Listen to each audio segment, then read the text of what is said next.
بسم اللہ الرحمن الرحیم۔ السلام علیکم ورحمۃ اللہ وبرکاتہ۔ میں آصف الرحمن نلوی آپ کی خدمت میں حاضر ہوں۔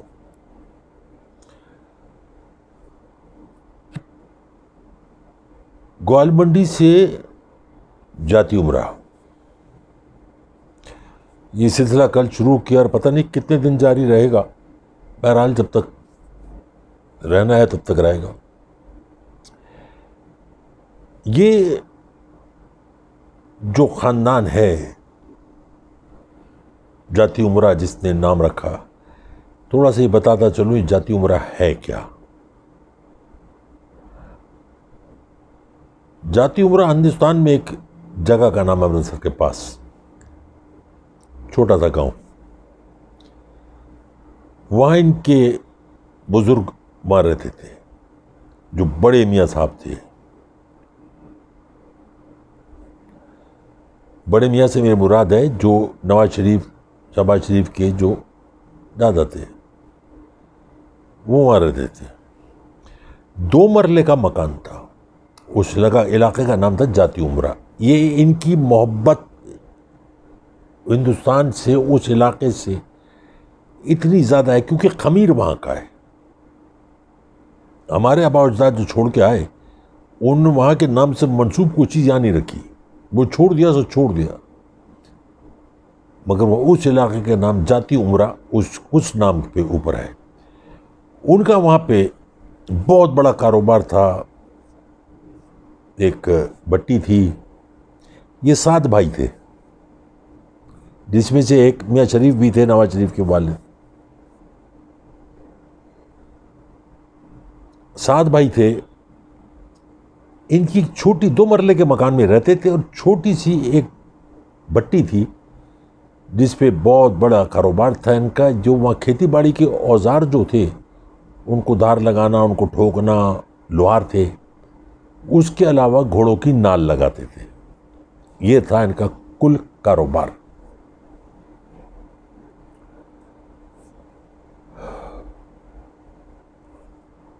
یہ 1937 کی بات ہے، وہاں رہے، یہ کاروبار تھا ان کا۔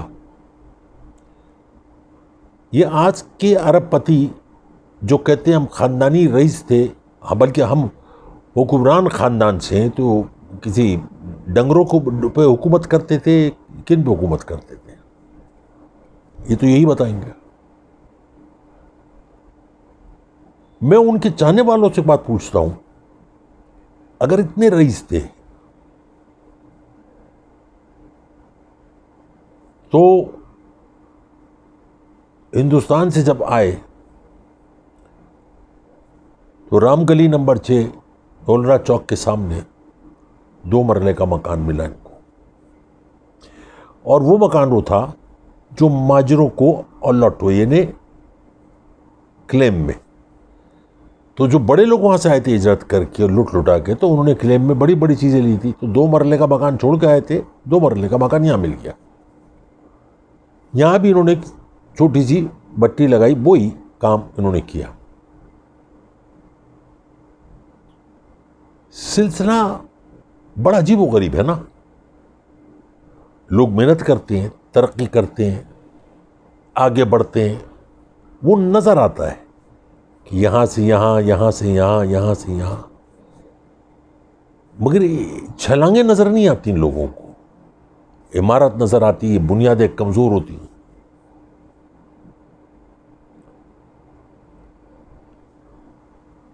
یہ وہاں پہ رہے،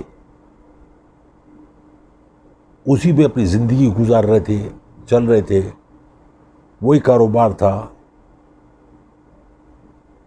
کیونکہ پارٹیشن کے بعد جب واپس آئے تو تنگ دستی تھی، حالات خراب تھے، اتنے سارے بھائی ایک جگہ رہتے تھے۔ کیونکہ کاروبار ایک تھا، اس لیے اس کا نام اتفاق فاؤنڈری، وہ ایک کمرے کے بھٹی میں بھی وہ اتفاق فاؤنڈری تھی۔ پھر ان کے دادا کا انتقال ہو گیا، اور یہ لوگ اسی طریقے سے اپنی زندگی گزارنے لگے۔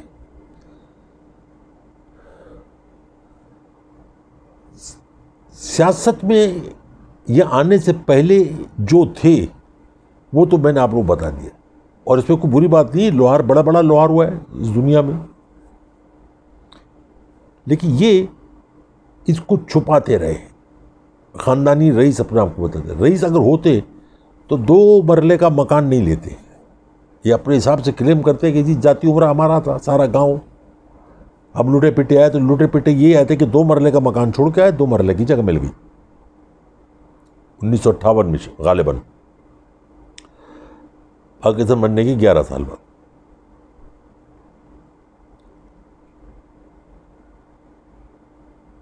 یہ سلسلہ چھوٹا موٹا ہیر پھیر، گٹروں کے ڈھکن چرانا، بٹی میں پگھلانا، پٹڑیاں چرانا، بٹی میں پگھلانا، یہ ایک سلسلہ، لیکن 1981 کے بعد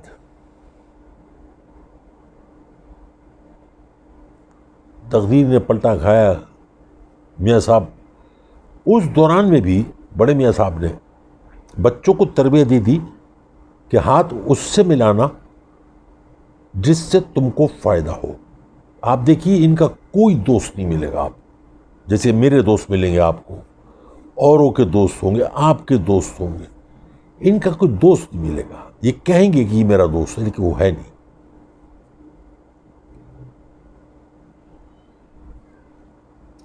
اور ان کے ساتھ جتنے فراڈیے تھے وہ بھی شامل ہوتے گئے۔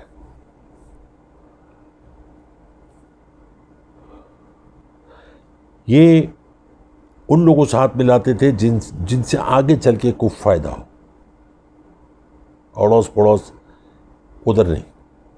بڑے میاں صاحب نے ان کو یہ بتایا کیسے ہیر پھیر ہوتی ہے، کس طرح سے کاروبار ہوتا ہے۔ جب ان کو ضیاء الحق کے دور میں ان کو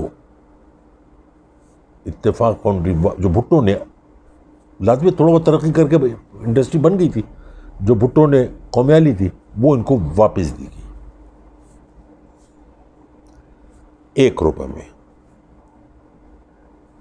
اتفاق فاؤنڈری ان کو واپس ملی، جو کہتے ہیں نا پارلیمنٹ میں کھڑے ہو کے قوم سے خطاب کرتے ہوئے کہ جی ہم لٹ گئے، بھٹو نے یہ کر دیا، وہ کر دیا، ٹھیک ہے، بھٹو نے بہت سارا وسعت کیا، لیکن جنرل ضیاء الحق نے ان کو وہ 1 روپے میں واپس کی، ساتھ میں کروڑوں روپے ان کو دیے اس کو چلانے کے لیے۔ اتنے گروپ ہو چکے تھے کہ اب یہ آگے بڑھنا شروع ہوئے۔ فائنانس منسٹر جب بنایا گیا ان کو تو بینک سارے فائنانس منسٹری کے نیچے آ گئے۔ ان کو بتایا گیا ہمیں کس طرح سے، اور قرضے لینا اور معاف کرا لینا۔ میں آپ کو ایک چھوٹی سی مثال دیتا ہوں کہ آپ نے قرض لیا، ایک زمین گروی رکھوائی، اس کی ویلیو جو مثال کے طور پہ 5 لاکھ ہے، آپ نے بینک والوں سے مل کے اس کی زمین کی ویلیو 10 لاکھ روپے رکھوا دی، اس کے اوپر 80% آپ نے بینک سے لے لیا اور ڈیفالٹ ہو گئے، ہو گئے، ٹھیک ہے۔ اس کے بعد بینک کیونکہ ملے ہوئے ہوتے تھے، وہ سرخانے میں کیس چلا جاتا تھا، پیسہ استعمال ہو رہا ہے اور فراڈ ہو رہا ہے، آپ ایک بینک میں ڈیفالٹ ہو جائیں، آپ کو پاکستان کا کوئی بینک قرضہ نہیں دے گا، مگر ان کو ہر بینک دیتا تھا، لین دین تھی، you scratch my bank, I scratch your bank, Hare bank دیتا تھا۔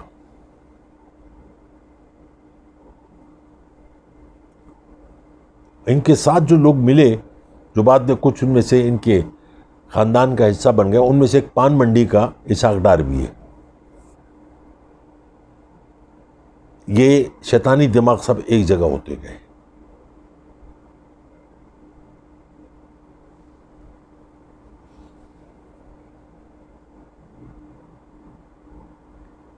یہ سارا سلسلہ چلا اور انہوں نے اتنا بینکوں سے پیسہ لیا کہ بینکوں کے پاس اپنے استعمال کے لیے پیسہ نہیں بچا۔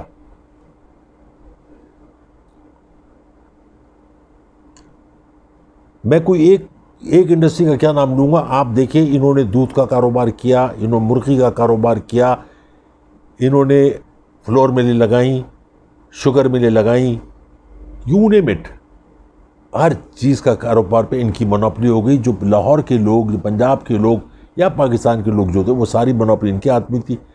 اسی کے حساب سے قانون بنتے تھے، اسی کے حساب سے سارا کچھ ہوتا تھا. جتنی مینوپولیشن ان کے پاس تھی وہ کسی کے پاس بھی نہیں. یہ اس طریقے سے انہوں نے اپنے آپ کو، اور یہ آگے بڑھتے چلے گئے. میں آج ایک اور بات بتاتا چلوں پاکستانیوں کو. جو آپ کے فیصلے لندن میں بیٹھ کے ہوں، وہ سمجھ لیں کہ وہ آپ کے ہمدرد نہیں ہیں. گوروں سے آپ کی جان ابھی بھی نہیں چھوٹی. پہلے بھی گورے فیصلے کرتے تھے، آج بھی آپ گوروں کے ملک میں بیٹھ کے فیصلے ہمارے کر رہے ہیں. ہمارا پیٹ ان کے سامنے ننگا کر رہے ہیں اپنی ذات کے لیے، ملک کے لیے نہیں، اپنی ذات کے لیے. ملک مقروض ہوتا چلا گیا یہاں تک کہ آپ ڈیفالٹ میں جانے لگے. خیر وہ تو بات کی بات ہے. پہلے تو میں یہ سلسلہ ان کو بتاؤں نا کہ یہ انہوں نے کرا کیا. یہ اتنے شاطر تھے کہ انہوں نے پاکستان کا کوئی بینک نہیں چھوڑا جس سے انہوں نے قرضہ نہ لیا ہو اور معاف نہ کرایا ہو.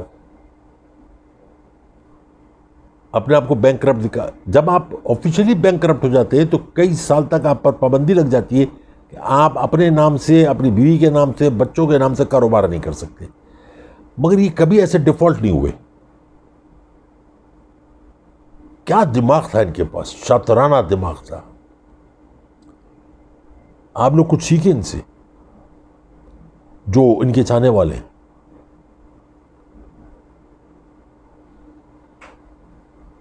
یہ کرتے رہے. ماڈل ٹاؤن میں ایک گھر، دوسرا وہاں انچولی گوال منڈی سے یہ ماڈل ٹاؤن میں شفٹ ہو گئے. ماڈل ٹاؤن میں ایک گھر بنایا، دوسرا گھر، پوری لین بیرک لگا لی انہوں نے، دونوں بیریکیڈ لگا لیے. اور ایک دو لوگ ہوں گے جو رہتے ہوں گے، ان کی زندگی بھی عذاب ہو گئی. پھر جاتی عمرہ. ایک انسان کو رہنے کے لیے چھت چاہیے، کھانے کے لیے 2 وقت کی روٹی چاہیے، تن ڈھانپنے کے لیے لباس چاہیے، سواری کے لیے گاڑی چاہیے. آپ سونے کا بستر بنا لیں، رہیں گے ایک ہی سائڈ پہ، ایک ہی جگہ پہ سوئیں گے. آپ کروٹیں نہیں لیں گے کہ سونے کا بستر میرا ہے اس لیے میں گلاٹیاں کھاتا رہا ہوں ساری رات کہ گولڈ کا بنا ہوا ہے. قوم بھوکی ہے. آپ کے گھر میں دسترخوان جو بن رہا ہے وہ روز کا، وہ بھی پیسے حکومت وقت دے رہی ہے، آپ نہیں دے رہے. ملازمین کی فوج در فوج وہ پیسے بھی حکومت دے رہی ہے، آپ نہیں دے رہے. آپ کے 10-10 12-12 کیمپ ہاؤس وہ بھی حکومت پیسے دے رہی ہے. عوام کی سیکیورٹی کے لیے جس پولیس کو لگایا گیا ہے وہ بھی آپ کو سیکیورٹی دے رہی ہے، عوام کو نہیں دے رہی ہے.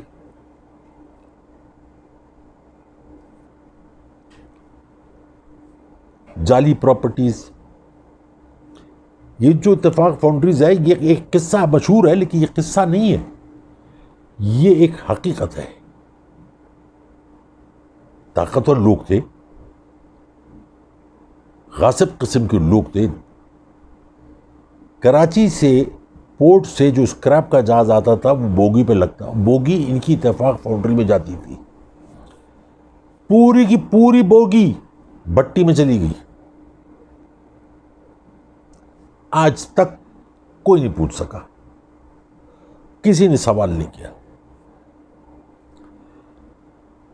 یہ وہ نواز شریف صاحب اور یہ شہباز، یہ وہ فیملی ہے جنہوں نے اپنے بھائیوں کو الگ کیا. ارب پتی یہی لوگ ہیں، وہ صرف اپنے پتنی کے پتی ہیں. یہ وہ لوگ ہیں کہ جنہوں نے جائیداد کا جب بٹوارا ہوا، ان سے جو چیزیں اپنے نام لگانی تھی، اپنے بہنوں کو، بھائیوں کو، ان کی بیوی بچوں کو، ان سب کو تھانے میں بند کروایا، ان کی کٹائی کروائی، ان سے لکھوایا. یہ تو سارا کچھ خبروں میں آ چکا ہے. تو میں آپ کو بتا رہا ہوں، کوئی کمال نہیں کر رہا ہوں.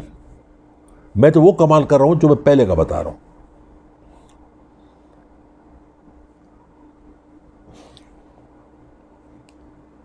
قصہ یہ کہ انہوں نے کسی بھی طریقے سے جس کاروبار کو دیکھا، اگر کوئی شخص اس کاروبار کے اندر بہت آگے جا رہا ہے تو اس کو برباد کیا. جس کے ساتھ ہاتھ ملایا اس کے ساتھ ہاتھ بھی کیا، اپنی ذاتی اس کے لیے. ان میں سے کسی کا بھی ماضی آپ اٹھا کے دیکھ لیں گے، گند ملے گی۔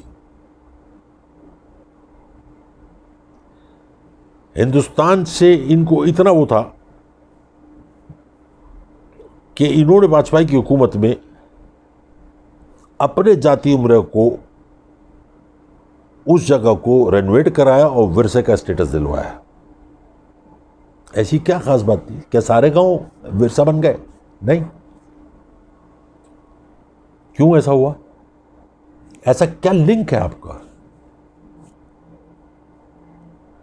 سعودی عرب میں جو فیکٹری تھی، اس میں وہاں سعودی عرب میں میرے ایک دوست رہتے ہیں، ان سے میری بات ہوئی، انہوں نے بتایا کہ صرف مینیجر پاکستانی ہے، صرف جو ان کا خاص تھا، اس کے علاوہ سارے انڈین تھے، سارے ہندو انڈین۔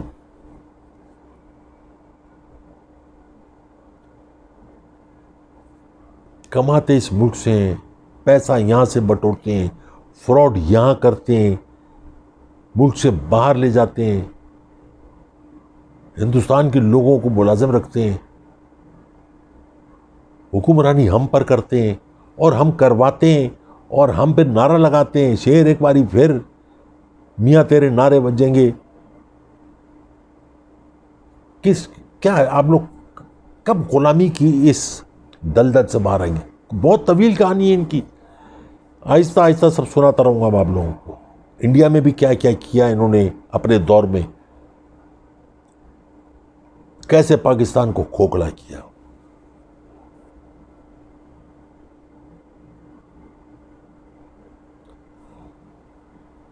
لاکھوں لوگ، ہزاروں لوگ گوال منڈی میں رہتے ہیں، ان کی دکانیں سکڑ گئیں، چھوٹی ہو گئیں، ان کے پتھارے ٹوٹ گئے، وہ 2 مرلے سے 1.5 مرلے پہ آ گئے، کوئی 3 مرلے پہ 4 مرلے پہ نہیں آئے، لیکن یہ اس 1.5 مرلے سے 2 مرلے سے اٹھ کے ذاتی عمرہ میں آ گئے۔ ہزاروں ملازمین، گاڑیاں، جن کا سارا خرچہ حکومت وقت آپ کے ٹیکس کے پیسوں سے۔ آپ کو پھر بھی سمجھ نہیں آتی، پھر بھی آپ لوگ نہیں سمجھتے، آپ کہتے ہیں کہ سب جھوٹ ہے۔ میاں ایسا نہیں ہو سکتا، میاں ایسے ہی ہے۔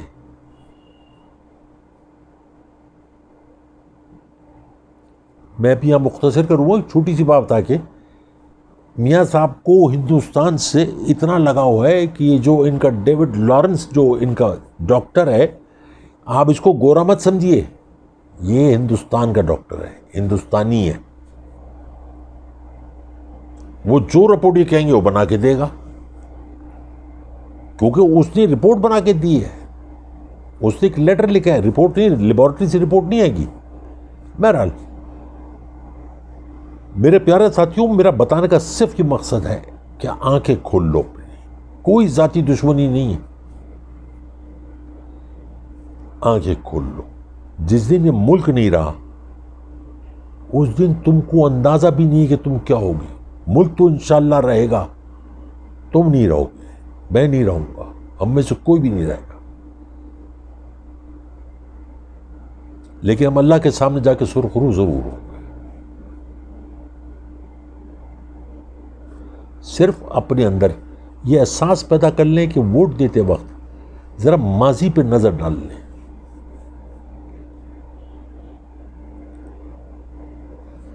وہاں کے انڈیا کے کشمیریوں کے لیے کچھ نہیں کرنا ہے، پر یہاں اپنے ساتھ جن کو شامل کیا جائے وہ کشمیری بھائی ہوں گے، ان کے ساتھ کشمیری لوگ جو ان کے ماتحت ہوں گے، جو ان کی سنیں گے، مگر وقت بدل گیا ہے۔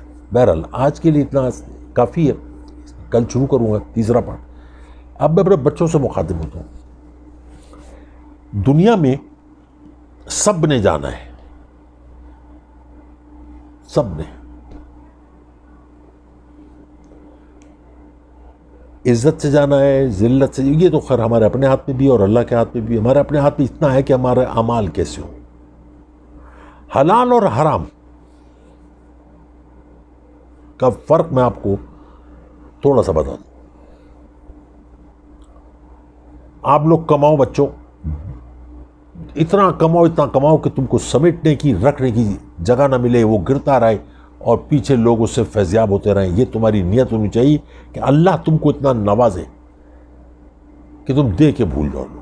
میری دعا ہے، لیکن حلال. فرق یہ ہے کہ تم جو حلال کماتے ہو وہ تم کھاتے ہو، اس کا پھل بھی میٹھا ہوتا ہے. حرام کمانے والے کو وہ حرام جو ہے وہ حرام کمانے والے کو کھا جاتا ہے، اس کے بچوں کو کھا جاتا ہے. جیسا آج آپ دیکھ رہے ہو آپ کے اطراف میں. یہ مت سمجھو کہ وہ لوگ بڑے زبردست ہیں، نا، ایسا نہیں ہے. وہ حرام جو انہوں نے کمایا